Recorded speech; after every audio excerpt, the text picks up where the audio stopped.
Mario Vargas Llosa no es solo un nombre en la literatura, es un fenómeno que transformó la narrativa en lengua española.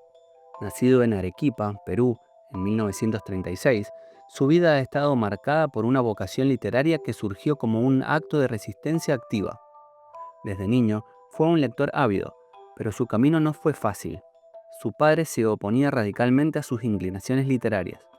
Paradójicamente, esta prohibición fue el acicate que lo impulsó a ver la literatura como un reto frente a la autoridad. Hoy exploraremos cómo ese niño que desafió a su padre se convirtió en el pilar del boom latinoamericano y en un incansable explorador de la condición humana.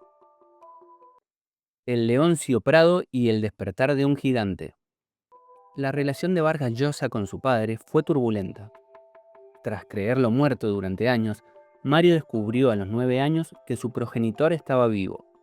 Para intentar hacerlo un hombre y corregir lo que consideraba una educación blanda por parte de la madre, su padre lo envió al Colegio Militar Leoncio Prado.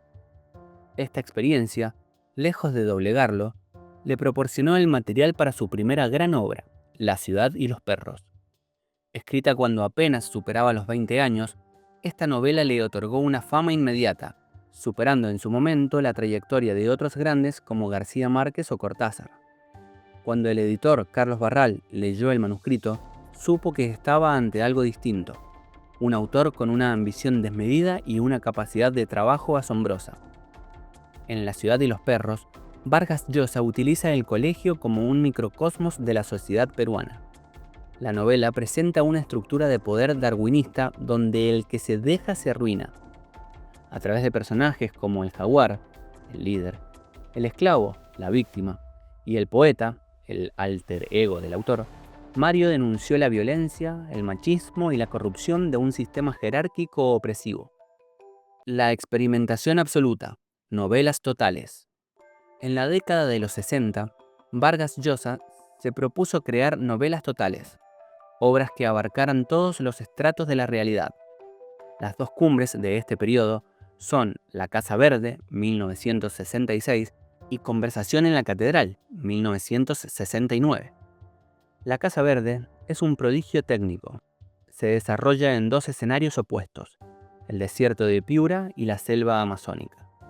Aquí, el autor despliega un sofisticado mapa de experimentos formales, como los vasos comunicantes y el salto cualitativo, donde se mezclan tiempos y espacios en un solo fragmento. La técnica es tan depurada que a veces es difícil saber quién habla, creando un discurso coral y multiperspectivista. Por otro lado, Conversación en la Catedral es considerada por muchos su obra maestra. A través de una conversación de 4 horas en un bar entre Zabalita y Ambrosio, el antiguo chofer de su padre, la novela disecciona la corrupción política y los desmanes de las dictaduras en el Perú de mediados del siglo XX.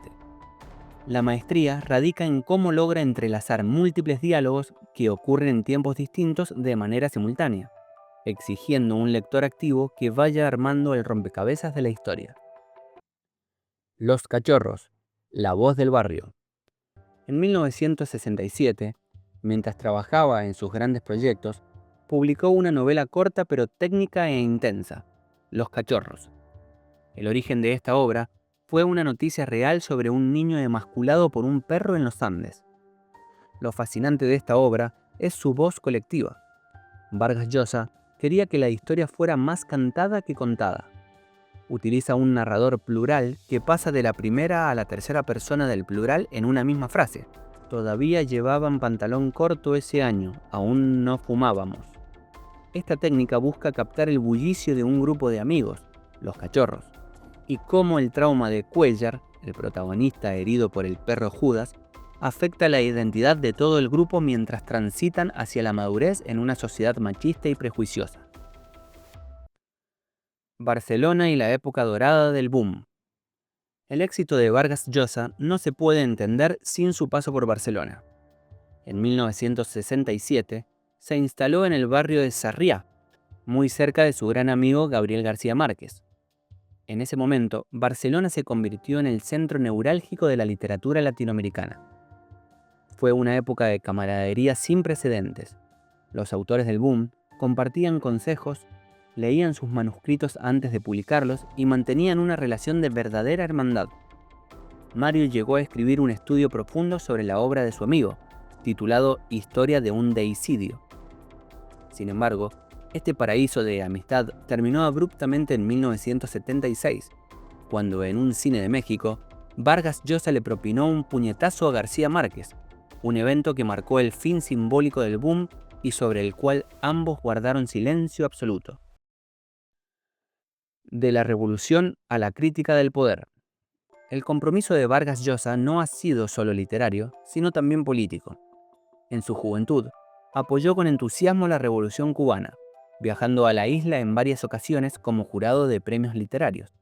Sin embargo, su decepción comenzó a gestarse en 1967, cuando las autoridades cubanas intentaron presionarlo para que donara el dinero de su premio Rómulo Gallegos a la revolución como un gesto político. El punto de ruptura definitivo fue el caso Padilla en 1971, cuando el arresto del poeta Heberto Padilla lo llevó a desvincularse para siempre del proyecto castrista. Desde entonces, se ha convertido en un defensor acérrimo de las libertades individuales y la democracia, utilizando su pluma para denunciar cualquier tipo de autoritarismo. La fiesta del chivo, anatomía del mal. En 1999, Vargas Llosa regresó al tema de las dictaduras con una de sus novelas más aclamadas, La fiesta del chivo. A diferencia de otras novelas de dictadores que usan personajes simbólicos, Mario recrea con nombres y apellidos la figura de Rafael Leónidas Trujillo, el sanguinario dictador de la República Dominicana. La novela se estructura en 3 hilos narrativos. 1. El regreso de Urania Cabral a la isla para enfrentar a su padre moribundo y un trauma del pasado. 2. Las últimas horas de Trujillo y su círculo de poder. Y 3. La conspiración de los asesinos que planean el atentado contra el chivo. Esta obra es una radiografía escalofriante de la existencia del mal. Vargas Llosa describe con crudeza naturalista las torturas, las humillaciones y cómo el dictador exigía lealtad a sus subordinados a través de abusos sexuales contra sus hijas. Con esta novela, el autor demuestra que, aunque un dictador muera, la huella de terror que deja en la psique de una nación perdura por generaciones. Conclusión: el legado del Nobel. Con una carrera que abarca más de 6 décadas, Mario Vargas Llosa ha demostrado ser un maestro de la técnica y un observador implacable de la realidad.